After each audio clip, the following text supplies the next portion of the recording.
All right, everybody, just looking to see if we have verbal confirmation for permission to record this afternoon. Yes. Yes. Yes. Yes. Okay, it seems that there are no no's around. Okay, Thank hello you. everyone. Nicole, shall I go ahead? Okay. Hello everyone, welcome to this year's second Brown Bag seminar. And today we have Dr. Ed Mathieu with us. So let me introduce him. So Dr. Ed Mathieu earned his PhD in German history from University of Michigan. His research field includes religion, the middle class, the political culture, and constructions of modernity. At Rockford University, he teaches very broadly in world history, Nazism, and the Holocaust, European history, Asian history, gender history, as well as gender studies. Particular thematic focuses in his teaching include political culture, social and economic order, gender and sexuality, religion, and constructions of us and them. The stage is yours, Dr. Mathieu. Thank you. So we have on the screen right now a number of images from the Holocaust that many of you might be familiar with. And very often images like these from the Holocaust bring out particular emotional feelings, the horror of the loss of whatever. But we're only going to see these pictures today because one of the things I'm suggesting is that very often images like these do give you a sense of a feeling, but they're not necessarily giving you an access to an analytical approach to understanding what actually happened and perhaps some of why. And I want to, so what we're going to do today is look at maps an whole series of maps. We're going to start with the Romans to get a geographic sense of the flow of peoples and the natures of events geographically. I want to start off, though, with acknowledging that this approach is a very narrow approach. It gives us a particular kind of answer about the nature of the Holocaust, but closes off other kinds of knowledges. So, for instance, if we wanted to understand Jewish experiences of the Holocaust, these maps aren't particularly helpful. You would need a very different kind of evidence to do that. But I think that these maps do give us a particular kind of analytical approach, and that's what I'm aiming at today. So we're starting off with some geographic history of the Jews. And as I mentioned, our first picture is during the Roman times. Jews moved throughout the Roman Empire, thanks to Roman roads and such, and to North Africa and Europe. So this is a long history of Jewish presence in Western Europe and North Africa. We jump forward several centuries and we get to the Jewish diaspora from about 1100 to 1500. And you can see on this map, the areas in yellow are places the Jews are being kicked out of. They're kicked out of Spain in 1492, France in 1306, England in 1290, and so on and so on. And one of the things that I really want you to see in where all of these arrows go is here, they're sort of all congregating in Eastern Europe in Poland. So that brings us to our next map. This is a map of the Kingdom of Poland. And from the foundation of the Kingdom of Poland in 1025 until the early years of the Polish-Lithuanian Commonwealth created in 1569, Poland was the most tolerant country in Europe. Poland became a shelter for Jews persecuted and expelled from various European countries and the home to the world's largest Jewish community of the time.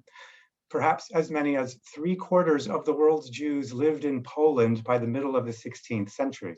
So this is an important story of the movement of Jewish peoples to a particular place. This next map is from the late 18th century, and this is the partition of Poland by the Russian Empire, the Austrian Empire, and Prussia. The black line is where Poland had been, and it's been partitioned between these three states. And one of the things this does is this brings Jews under the authority of the Austrian Empire, Prussia, and the Russian Empire, which are less forgiving and open to Jews. This is a map of Jewish settlements in the Pale of Settlement, which is where the Russian Empire allowed Jews to live. And you can see that there's a very, very dense concentration of Jewish communities of various sizes throughout this region that overlap significantly with Poland as well as Belarus and Ukraine. One of the things also that I think you should see here is an ever denser concentration of Jews in this part of Eastern Europe. This map shows the percentages of Jews in the Pale of Settlement and Congress Poland around 1905. And so up to 17% of the population in parts of Eastern Europe, Poland, the Baltic states, Ukraine, Belarus, there's a very dense population of Jews here.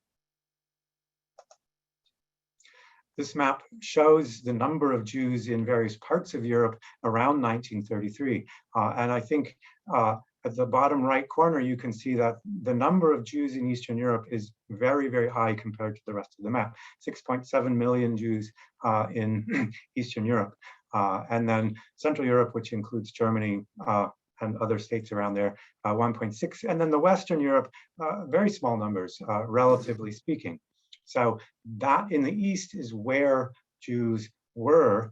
And something I also want you to see in this, and you're going to see this more clearly in upcoming maps, is that the German invasion of the East, Poland and the Soviet Union and other countries, is absolutely required to even begin to imagine the Holocaust, because where the Jews are to be murdered is east of Germany.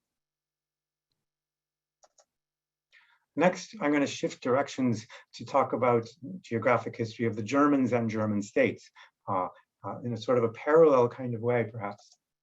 This first map is a map around 1300 of the Teutonic Knights, the German order. And you can see that these knights have moved into Eastern Europe, Slavic territory, and into the Baltic states. This is a beginning of a history of Germans having authority over people in Eastern Europe. This map, Germans like to travel. For hundreds and hundreds of years, Germans were moving around to new places to find new opportunities, very often forming German communities, consciously German communities. And it's, for instance, only from around the First World War that a lot of American German communities stopped speaking German and reading German newspapers. And in this map, you can see a great number of Germans living in what is today Romania, Poland, Baltic states, and underneath the pictures of the people I see here, there's the Volga Germans, sort of to the eastern part of the map that you can't really see if you're looking at people's faces instead. This is a map from around 1930 of Germans in the world. And you can see clearly that in Germany proper, there's a density of Germans, but also this Eastern Europe. And here's the Volga Germans I was talking about. 9 million Germans in the United States. There are almost 1 million in South America. These black outlines of countries in Africa indicate former German colonies of Togo, Cameroon, Namibia, and Tanzania. And there are still Germans living there. So Germans are a world people, and they see themselves that way. But sometimes they also imagine that Germany is where Germans are. This is a map from the 19th century, and this is the red line in the map is a map of the German Confederation. It's a confederation of German states that existed in the 19th century. And one of the things that I want you to see here is that the blue is Prussia and the yellow is the Austrian Empire. And with both of those, there are significant territories of both Prussia and the Austrian Empire that are outside of Germany. This is territories where there is an ethnic other. In the Polish case, I'm sorry, the Prussian case, that eastern portion is primarily Polish people. And in the Austrian case, I'll show you that map next. This is a map of that same Austrian Empire. The orange on the western fringe is where Germans live. This is German Austria in the west. And the rest of the Austrian Empire is a variety of different Slavic peoples mostly. And again, one of the things I want you to see in these two maps is that German peoples have developed a comfort with the idea that they are ruling non-German peoples in a lot of the world. This is a map of world empires in the 20th century, end of the 19th century. And something, again, we've already seen, Germany had their empire in Togo, Cameroon, and so forth. Excuse me, drink some water here.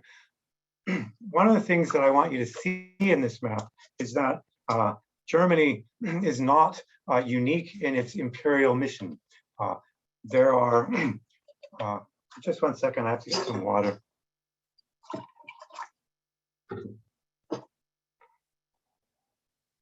Thank you. The dark red here, oops, sorry, I always do that. Apologize. The dark red is the Italians. The lighter red is the British, and they own large parts of Africa, India, and Australia, Canada. The blue is the French. The black is the Belgians. This green down here in Africa is the Portuguese. The orange over here is the Dutch. So what you're seeing in this map is that white Western powers, oh, I should mention too, sorry, the Philippines, which is a colony of the United States. White Western powers in the late 19th and early 20th centuries are exercising political authority over non-white peoples and seeing that as racially appropriate. And I think this is important to connect to a German sensibility that is rising at the time. And this brings me to the next section of my talk, German imagination and aggression in the 20th century. And our first map is from the First World War. In 1917, the Russian Revolution occurred and the Russians wanted out of the war. And in order to get out of the war, they had to sign the Treaty of Brest-Litovsk. And this treaty involved the Russians allowing the Germans and Austrians, more Germans, to annex large portions of their territory. And that includes the Baltic states, portions of what is now Poland and Belarus and Ukraine.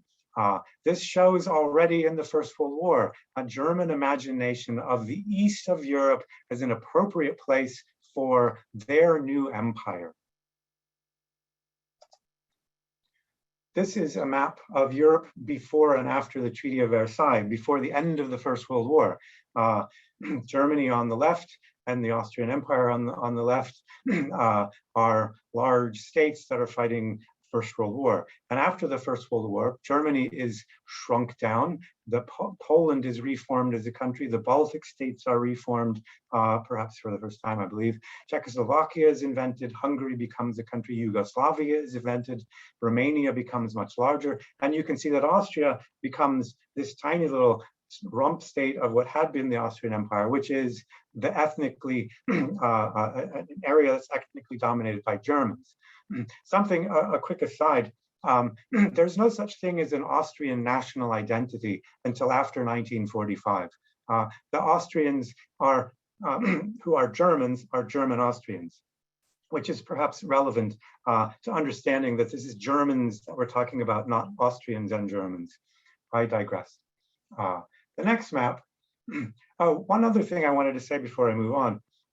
These Eastern European states that were formed out of national self-determination of Wilson's 14 points are weak states that are vulnerable to powerful states to exploit, which again is important in allowing the Germans and the Russians, as you'll see, to imagine that they can revise the resolution of the First World War and become more powerful at the expense of weak Eastern European states. This is a map of the expansion of Germany to 1939. And so in this map on the west, we see over here the Rhineland. Part of the Treaty of Versailles said that Germany could not have any military in this part of Germany. And in 1935, Germany invaded Germany with the German army. Then 1938, Austria is annexed. And many Austrians, Germans celebrated that annexation. One of the things many people don't realize is that one of the provisions of the Treaty of Versailles was that Austria could not unite with Germany.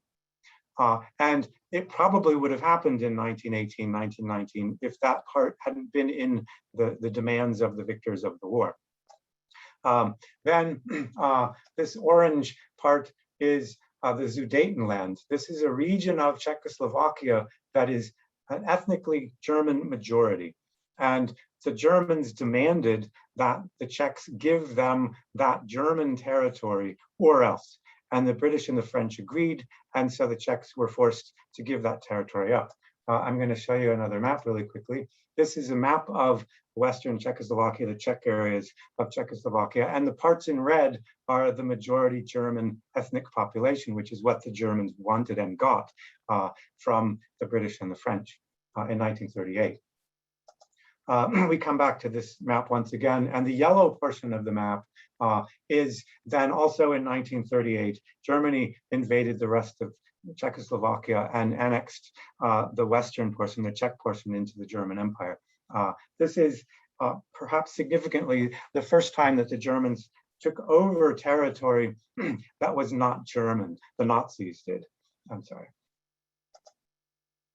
This next map is the invasion of Poland in 1939. And the Germans are invading from the west, and the Russians are invading from the east. In August of 1939, the Germans and the Russians agreed on a non-aggression pact that included the partition of Poland. And I want to just move back to a previous map and say, this looks remarkably similar to the 18th century partition of Poland between the Russian Empire and Germans in the West. So this is a map that shows Germany through 1943, and you see some of the things I've already talked about, but what I really want to focus on in this map is this orange part in the east. This portion of Poland was annexed by Germany after the German invasion. So this becomes German territory, and a large number, millions of Poles were expelled from this part of Poland into the general government, which is a sort of an occupied territory. It's still not German, it's Polish, but it's occupied territory. And as we'll see in a minute also, the general government is where Jews are generally deported to. This is a map that shows the extent of German military advance during the war. And I want to remind you of where Jews are in the world, in Europe. They are in this part of the world. So this, again, I want to reiterate that the German invasion of the East, which was not about getting hold of Jews, it was about conquering territory and destroying communism and various things like that. But it was essential for the possibility of the Holocaust. We've sort of jarringly shifted gears here, perhaps for some of you. This is a map of the United States, the expansion of the United States in the sort of manifest destiny, expropriation of Native Americans, expulsion of Native Americans, and westward expansion, the conquest of the savage wilderness. Okay, and one of the things that is important to see here is that Germany understood what happened in North America as consciously as a model for what they were aiming at in Eastern Europe. They saw Eastern Europe as a savage wilderness that was waiting for a civilized people to expand into and conquer. So again, this is Germany's savage wilderness of open land to be conquered. And I want to remind you again, this is where Jews are. And so my next section of the paper is some geographic aspects of the Holocaust, what's actually happening in the 1940s, particularly. So this map, which is in French, but I really like how it shows what's going on. This is the march of the Einsatzgruppen into the Soviet Union. There were a group of various units, including units of the SS, the Einsatzgruppen, and the Order Police, and various other kinds of organizations that followed behind the German lines as the German army advanced. And what they needed to do in occupied territory was eradicate communism and eradicate national resistance to German domination. And this meant, in what I'm talking about here, is that these units that follow behind the line would shoot communists, would shoot the infrastructure of a national organization of the occupation of the occupied territories. And that might mean the local schoolmaster, the local post office mistress, whoever is somebody who's imaginable as somebody who would organize the nation in any way, was a target of cleaning, execution. But also, these same units were moving into Jewish villages and towns and rounding up Jews and taking them into the woods and shooting them.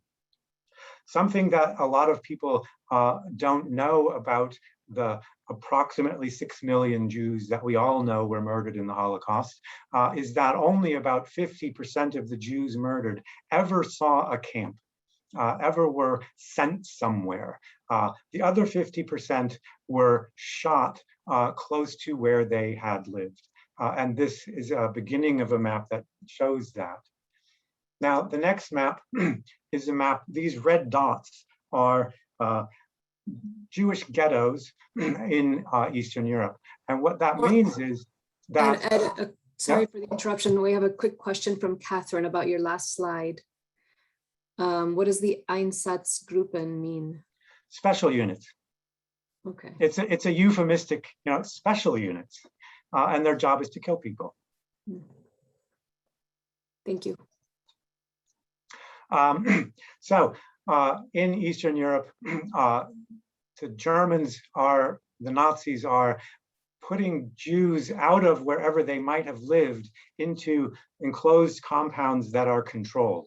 And Jews from Western Europe are transported often into these ghettos that are being formed by Germans. And you can see that this is a very, very widespread kind of activity. And there are a lot of these. One of the things that I want people to see in a lot of these maps is that this is not the work of a few people. This is a lot of administrative and organizational effort to make that happen. And so this is a map of the ghettos across Eastern Europe. This map is a little bit busy, but I want to just pull apart a few elements of it. What you see, red triangles, let's see if I can make this work. Red triangles over here are places like Dachau and Buchenwald, and they are concentration camps, many of them in Germany. And what concentration camps are, like Dachau, is they are political prisons. They are not designed for mass murder. They are designed to be prisons for political opponents who we don't like and we treat very badly. Many people were murdered in these camps, but they're not designed like the black boxes out here in the area of Poland, and that's in the government, general government, and annexed Poland, and that's places like Auschwitz, Treblinka, Sobibor. Those are camps that are designed for mass murder, and that's happening in the East. Coterminous with all of those death camps in the East, there are also slave labor camps. Jews and others were sent to these camps to extract labor for the German war machine at the same time that they're producing mass murder in the same areas. And again, there are a number of these in the East. And the other thing that I want to point out on this map is these red dots in the East. All of these red dots in the East are locations of mass shootings, mass executions of Jews. So again, there are areas where they concentrate Jews and then kill them in that place. And this is, again, very, very widespread, involving a large number of people. One of the things that you may have heard some people claim is that Germans didn't know. Well, that's just absurd when you look at how much is involved in organizing this kind of activity. This is a different kind of map. It shows movement of peoples, and the lines in yellow are Jews being moved from around Europe to these points of concentration where they can then be murdered. The orange parts of the map I want to point out to you is movement of Germans. And so remember that we had that map of this widespread German ethnic population across the East. And one of the projects for the Nazis was to concentrate those Germans into contiguous spaces with the rest of Germany, as sort of creating the population to fill in the new space that Germany is going to occupy. Germany is going to grow by moving ethnic Germans to where Germany will be. This map shows the percentage of Jews in various parts of Europe that were murdered during the Holocaust. And so this is a very, very disturbing map, I realize. In the central part of Germany and its eastern environs, you see 80 to 90% of Jews killed, and various different proportions of Jews around Europe murdered. There's a couple of things in here that, okay, this is a really heavy talk, and I appreciate that. It's really hard to listen to. But this map and another one that I'm going to talk about later have a little bit of a lighter possibility in talking about them. And one of those is Finland. Okay, Finland is here, and Finland is an ally of the Nazis because they don't like the Russians and they're trying to liberate themselves from the Russians. So they're fighting on the side of the Germans. But the Finns do not deport Jews to Germany or Poland or anywhere else. They leave them where they are. They don't particularly care about persecuting Jews. So Finnish Jews are not drawn into the Holocaust, despite their being an ally. And the other is, if you look in the West, France and Belgium and the Netherlands and Norway, there's significant proportions of the Jewish population that's been murdered. But if you look here at Denmark, okay, 0 to 1% of Danish Jews are murdered. And this is because when the war started, the Danes immediately surrendered. We give, we're not going to fight. And they gave up so quickly and so completely that the Germans decided to not really occupy Denmark. They sort of sent a token force and said, be good, mind your business, and we'll just leave you alone.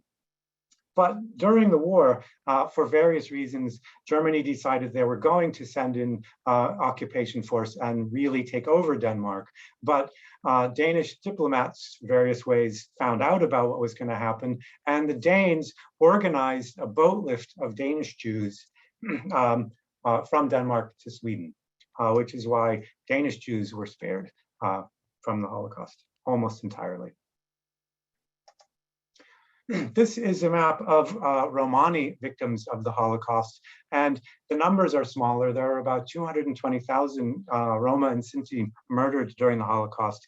But I think what's more important in this image is the percentages are remarkably similar to the percentages of Jews being murdered in a very similar kind of territorial space. It's important also to recognize that Jews were not the only group subject to mass murder during the Second World War. Again, about 220,000 Roma and Sinti, about 3.3 million Soviet prisoners of war were murdered, about 2 million ethnic Poles, Christian Poles were murdered, about 500,000 Serbs were murdered, about 270,000 disabled persons were murdered, about 15,000 homosexuals, and maybe around 5,000 Jehovah's Witnesses were murdered during the war. Okay, this is not the end of my talk. This is the beginning of a section on the end of the Holocaust. And so I have just a few more maps to go to look at how the Holocaust ended. Okay, and this first map is the march of the Allied armies towards the end of the war. And basically, one of the things I really want to draw your attention to is the march of the Red Army. and the Red Army is marching into where the Holocaust happened. So the Holocaust happened, the Holocaust ended because the Red Army stopped it in the end. So this is something I think I really want you to see. Now, another thing, and this is one of those other happier moments in my talk, perhaps, in North Africa. The German army had been advancing through Libya and was moving into Egypt, and they met the British army at El Alamein. Okay, and where was the German army going? Well, the German army was going east and eventually heading into Palestine. But the British stopped them at El Alamein, and from that, then gradually pushed the German army back. The point here is that there were about 500,000 Jews living in Palestine at this time. And that group of people was spared because of the success of the British army at El Alamein, which again is a sort of a happier moment in my talk. And we don't get many of those here today. This map shows Germany before the Second World War, sorry, and Germany after the Second World War. And one of the things you'll notice is that Germany has shrunk.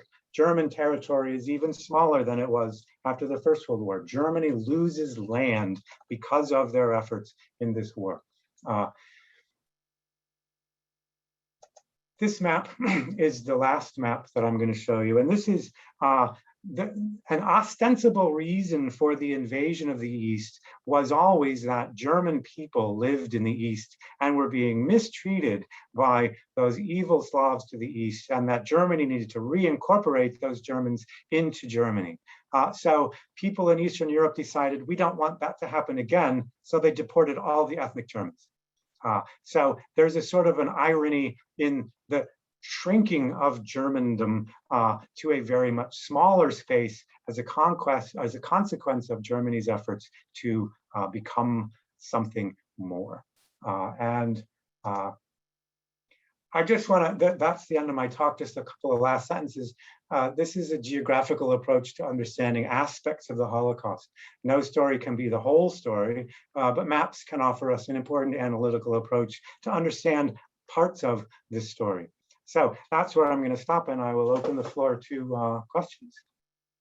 Thank you, Ed. Does anybody have any questions to Ed?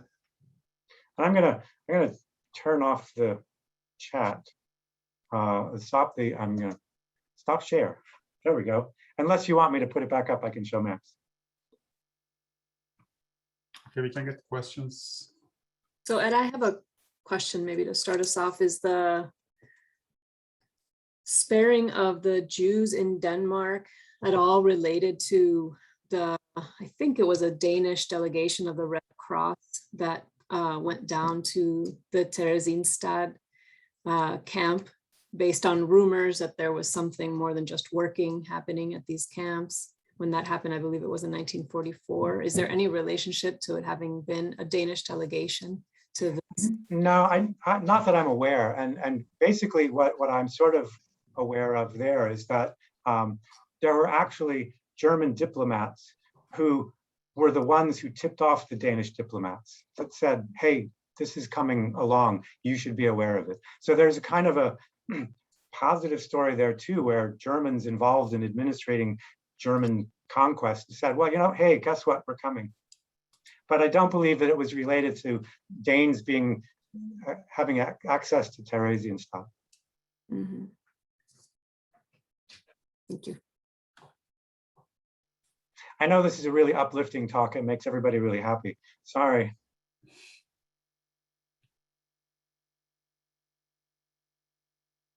And oh, go ahead, Stephanie. Thank you.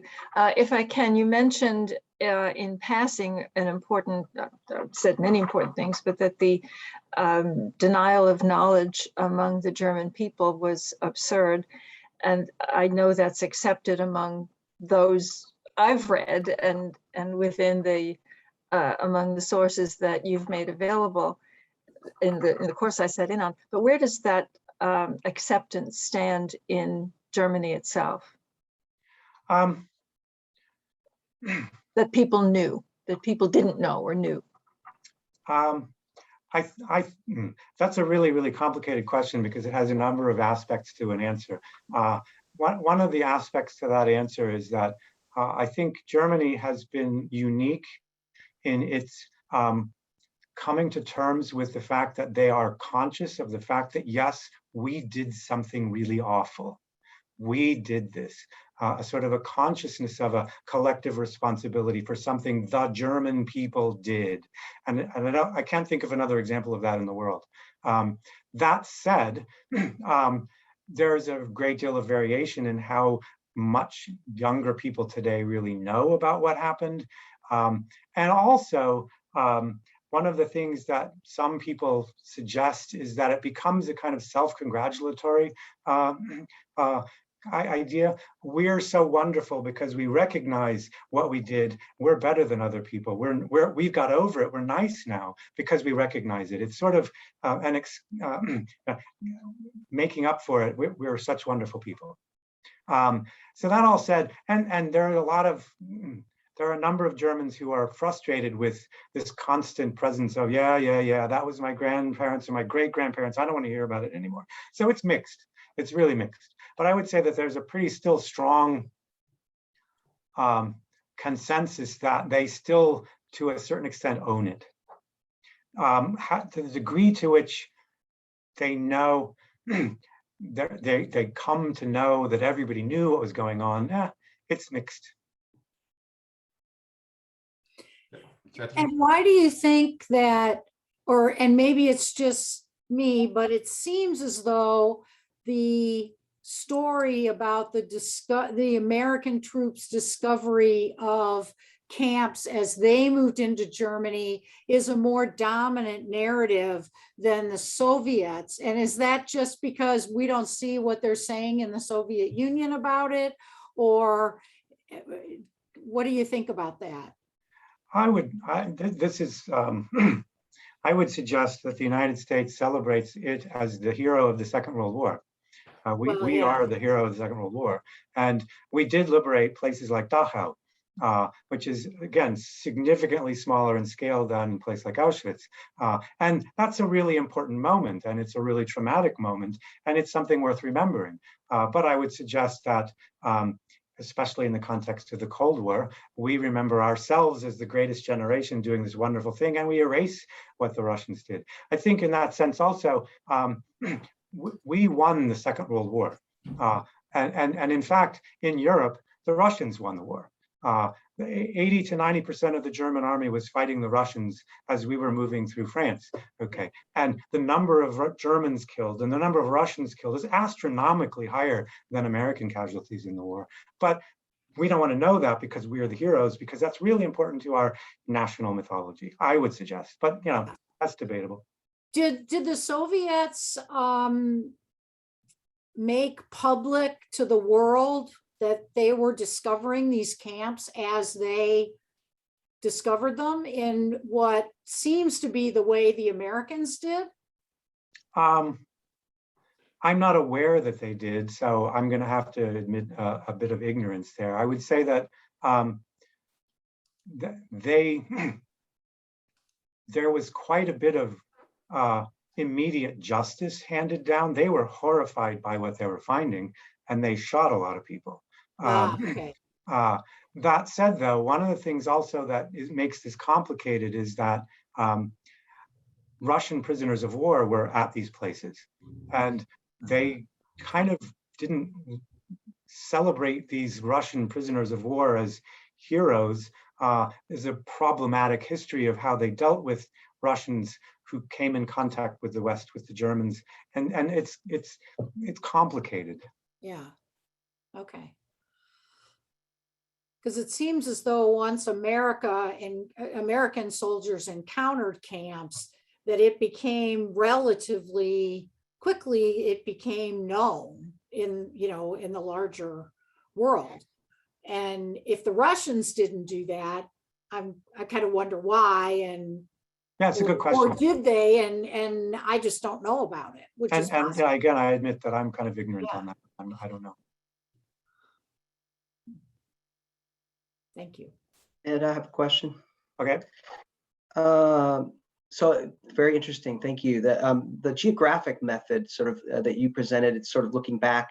Do you know, and if you don't know, maybe there are historians who use this way, what kind of future projected, is there anything we can use this interpretive approach to project into the future when you're looking at populations being displaced and concentrated, et cetera?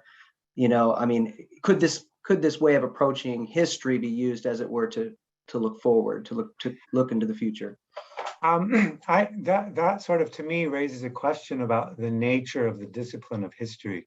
And so I would say, I could imagine that a social scientist would do what you said, would sort of use this kind of data to make a projection. And you know, if I were a social scientist, I might suggest that Germany imagine, well, you can even say this because actually the Germans talked about it. The Germans imagined the spread of Germanness pretty far east, and the expulsion through death or deportation of huge numbers of the Slavic population, except those who we might keep as slaves, and that Germany would just grow in the population and in space quite a bit into the east. So, but there's not in the German imagination at the time an imagination of a global anything. They're imagining Eastern Europe far into the Soviet Union, and that's their future imagination. Thank you. One of the things I'm surprised nobody asked about is why Jehovah's Witnesses. And I'll tell you, since you asked, there's a number of factors. Jehovah's Witnesses were seen in Germany as a foreign religion, and there was a great deal of animosity towards Jehovah's Witnesses who would come to your door and try and convert you, and lots of Germans felt really uncomfortable with that. So there's an immediate kind of rejection of a lot of that religion on the part of the everyday German. But then from the Nazis' perspective, there's aspects of Jehovah's Witnesses that make them very problematic.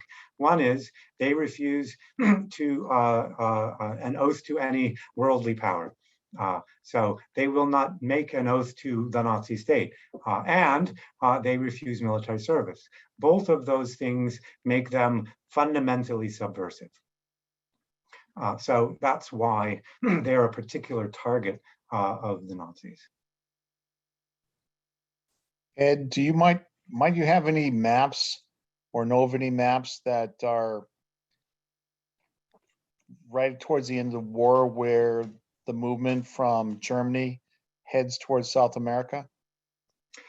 I don't have, I mean, it's interesting, there are maps like that. One of the things that I would say though is before we even get there, lots of Jews escaped to South America before the Nazis started escaping to South America. So you have a really interesting mix of refugees in a number of parts of the world, including South America, where you've got overlapping German-speaking Jews and Nazis in the same place.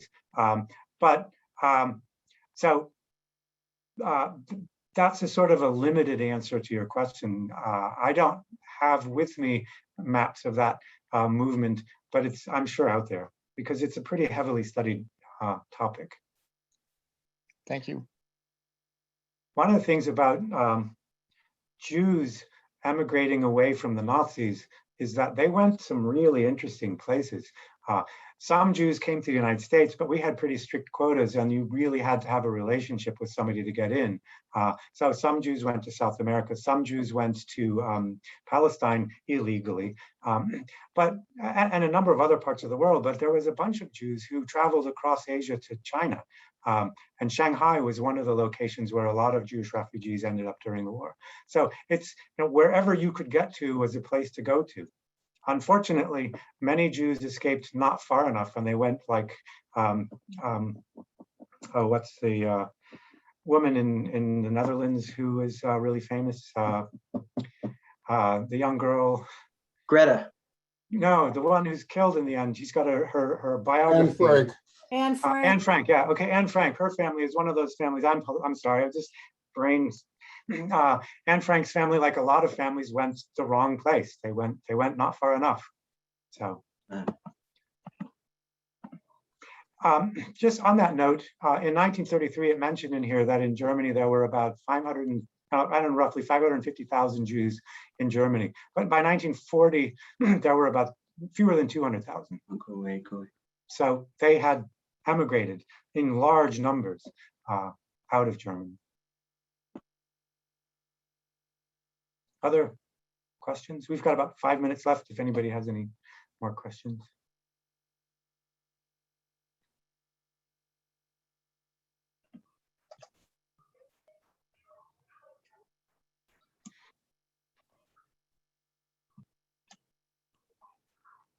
Okay, well, thank you all very much for your patience and your attention. Thank you, Ed.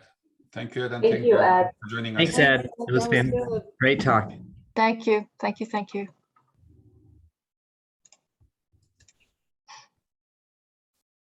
Thanks, Ed. Thanks, Ed. We'll send out the recording and everything tomorrow, so you'll Okay. see it come out. Cool. Thanks very Thank you, much Ed, for for the everybody's great help. I presentation. appreciate it. Of course, thank you very much. Great presentation. Bye. Bye. Thank you, Nicole. Thanks.